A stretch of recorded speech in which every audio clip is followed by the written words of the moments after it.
Hey guys, welcome back. BDCKR here, and we're back with our weekly recap of all things Injustice. This is July 20th, 2023, and the current challenge is Blackest Night Batman for 1 week. Required characters are Catwoman, Nightwing, and Joker, available as cheaply as bronze, and silver in the store. Just the way we like it. Easy entry point for newer players to get a good character that helps them make some quick progress in the game. His passive is Surging Darkness. Batman deals more damage as his opponent's health depletes, and Blackest Night characters receive an additional 10% unblockable chance for each Blackest Night member on their team. He's got 1250 attack and 1000 health. Last available September 22nd, 2022. He's got medium-high stats. 1250 attack and 1000 health. That's not bad, especially when it's loaded in the attack the way we like it. And so for every 1% of his enemies currently missing health, so if they're down by 20%, they will do 20% extra damage. Batman does 1% increased damage. Okay, so this is one of the few characters ever in the history of Injustice who got a buff instead of getting nerfed. His stats used to be 1000 attack and 800 health. And his passive used to be worse. He used to have boosted damage overnight. He also didn't have a teammate passive. Like, there was nothing to make him useful as a Blackest Night teammate or to contribute to Blackest Night team. Probably because at the time, there were no other Blackest Night characters when he was first released. So that old passive was that between midnight and 6 in the morning, he'd have a 20% damage boost. And before gears existed, that was sort of half decent. With this, and air quotes, new teammate passive, you can have a 30% unblockable chance of all your attacks with a full Blackest Night team, which is really good. In my mind, the most important characters to have on a Blackest Night team with Batman would be Flash and Hawkgirl. Hawkgirl, because she basically increases how good any good Blackest Night card is. It just makes you get more of it, right? Because they have a revive. And Flash, because of how he can change damage over time, but also because he's a good contributor. Now, one thing I've discovered about Blackest Night Batman in this quest since November of last year to use all the challenge characters during their challenge week, his special 2 is really good. It has 3 hits, each of which can knock out the opponent. And given that his passive of doing more damage as the opponent's health depletes, it's hard to tell just how much each hit is supposed to do, but it feels like each part can do about the same damage. It's almost portioned out evenly, so we're getting close to 100,000 in this particular promotion of Batman. We're getting close to 100,000 damage with each hit when it crits. He's got Tantu Totem and Master's Death card the way you're watching him now in the video. And you might have noticed that his third gear is Quake Engine, even though Batman does not do any damage over time, and people push Quake Engine for damage over time characters. And this was actually something very specific. It was an intentional switch from the Enchantress Companion gear or even a power generation gear for a number of reasons. Number one is Quake Engine does 50% extra special damage, often enough against opponents, because a lot of times opponents have less than a bar of power. And even against opponents with power, it can steal power. So it still does the boosted damage for subsequent hits. Another reason is that his unblockable chance means there's a good chance that even if blocked, about 2/3 of the time, at least one hit will land unblocked. Since each hit does enough damage to knock out each opponent if unblocked, we are less likely to need the protection from the Enchantress Skulls, which is what we're looking for. And because all 3 hits do that much damage, they all have the potential to knock out the opponent. And we, against an opponent that has a revive, we don't need the skulls to protect us against revives, unlike the newer characters that might be doing more damage on their special 2, but cannot knock out the opponent except on the last hit. So the special 2 hits hard enough that it could handle 2 revives and still knock out the opponent. The only character that won't work with is Containment Doomsday, who has more revives. And in any case, the chance to just do more special damage on each of his 3 hits outweighs the benefit of the Enchantress Companion gear skulls. The main problem with the special 2 is that it isn't ranged, meaning that in the loadout that you see, using Master's Death card to get that second bar of power, it shoves the opponent away faster than you can do a special 2. So if you try to do a special 2 immediately upon tagging in during the fight, the first 2 hits typically will miss. And that means you need to wait until one of you or the opponent, one of you, walks closer. And that can be dangerous if the opponent has enough power to do a special, because their special may prioritize over yours. They might get in their special first.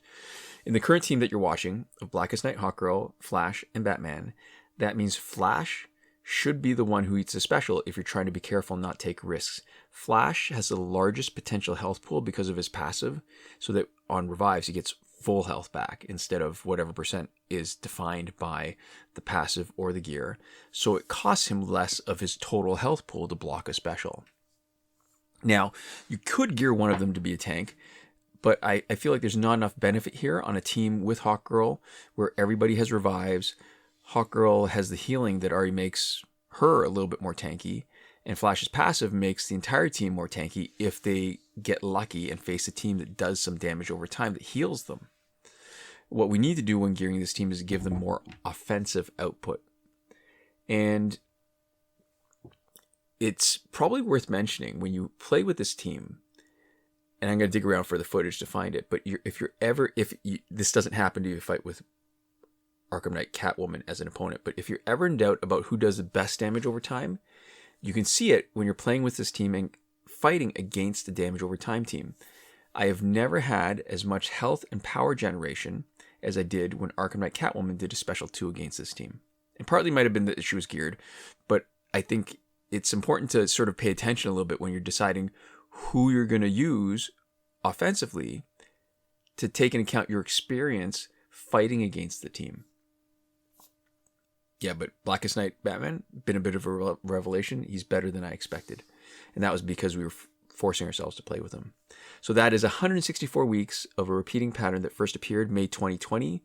We've had 3 complete cycles of 43-week sequence plus 35 weeks in the 4th cycle. If the pattern holds, next week will be Dawn of Justice Wonder Woman. And we are 10 fights away from doing demos of all the challenge characters. 8 away if you count the ones we've demonstrated before, Arkham Knight Batgirl and New 52 Superman, that we did not necessarily do it during their current challenge in this sequence since November. And still 23 challenge characters missing. This week's multiplayer reward is Master's Death Card. After tag-in, or when it's maxed out, after tag-in, enemy blocking stops 20% less damage for 6 seconds. 100% area effect. Opponent's team takes 15% damage from your special attacks. 100% area effect. Opponent team takes 35% damage on your combo ender. And when evolved, 100% chance to deal 20% unblockable damage on tag-in. Last available December 15th, 2022. And that's 133 weeks in a row of this pattern. That's 4 complete cycles of a 31 reward sequence. And 9th in the latest 5th cycle. Unlike the challenge cycle, nothing is missing from multiplayer rewards. If the pattern holds, this week's is Master's Death Card. Next week should be Rebirth Wally West. And this is an excellent 4.5-star gear. There's really one ability out of all of them that makes this gear so important and useful and legendary. And the funny thing is, that ability isn't even explicitly stated in the passive description. Let's look at them all. Reduced blocking. You don't really notice it because the unblockable tag in damage usually lets you get unblocked hits anyways. And even if they're blocking when you tag in, if you wait for the right moment, the opponent drops their block and you can usually time an unblocked attack. The one exception to this is when they have bars of power and can do a special. And in that case, the vulnerability window is small enough that it's hard, if not impossible, to sneak in an unblocked attack. Because you're waiting for them to drop their block, but before they do a special, and I think that period of time is just really so short that a lot of times if you wait for it, they're just going to hit you with a special.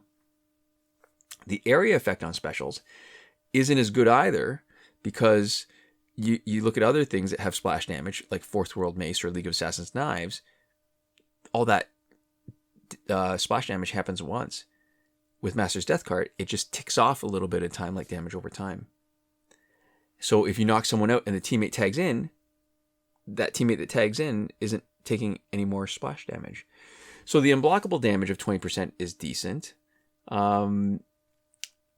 but that's not what's actually good. So the fact that they're doing unblockable damage, there's a hidden aspect to it almost, that the unblocked damage generates power for you in multiplayer.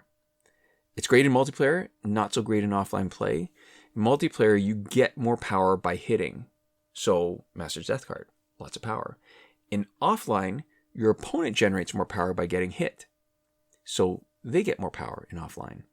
But still, I think this is one of the most important legendary gears. It really leans into the whole offensive output coming from specials. Don't miss this if you can. In the store, Dawn of Justice Wonder Woman pack, $24.99. It's a corroborate include in next week's challenge. It does not come with credit, so it's particularly expensive. And it does not unlock her in the store. You're going to have to wait until next week when her challenge shows up. So the character bundle Suicide Squad, $24.99. It was as cheap as $18.99. Of course, we're talking Canadian dollars here. When it was first released in 2020, but it's been $24.99 since then. And based on how often it's appearing, it's coming every 4 to 5 months now.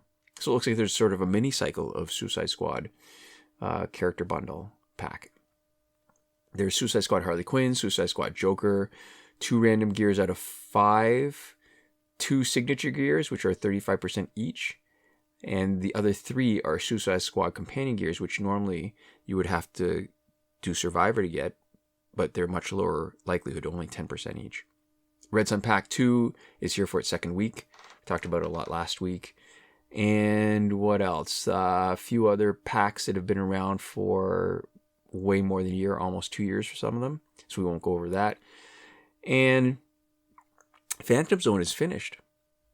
Last weekend's breakthrough for golds was Bane, Killer Frost, and Ares. This coming weekend's is probably Sinestro, Green Arrow, and Scorpion.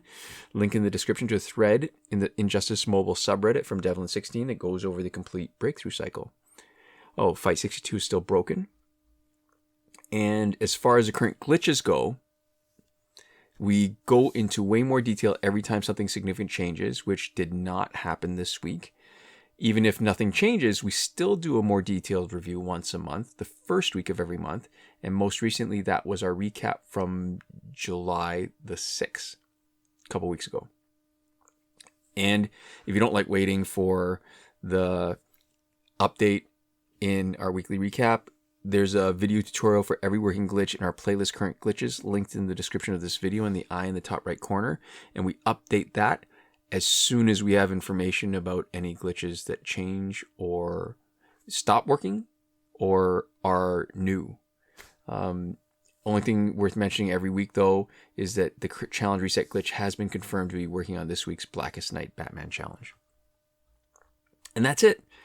So this is where we like to give a big thank you to our patrons on Patreon. And that would be Alexis M supporting us on the Your Message Here tier, Michael Devries, Irvin, Ruiz, and Hoshi127 supporting us on the credited level, and the other names that you see on the screen who have been generous enough to have supported us at some point during this pandemic. And thank you for watching. We'll see you next time. Komoda.